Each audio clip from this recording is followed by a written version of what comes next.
Video istri cekcok dengan suami dan pelakor di gang sempit viral di media sosial.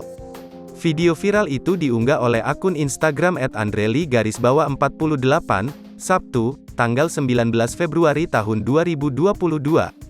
Seorang suami cekcok dengan istri sah, kerudung hitam, gegara pelakor, tulis Andreli_48 pada caption unggahan videonya.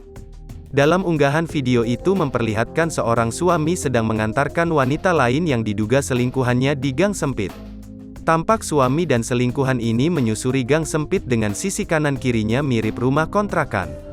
Saat suami dan pelakor jalan berdua, tiba-tiba dari arah belakang, istri sah mengejarnya. Sang suami berbalik ke belakang, sang istri marah dan mengambil benda dan hendak dilemparkan ke suaminya. Sang istri terus mengikuti. Saat suami menyiapkan motornya, istri menyerang pelakor.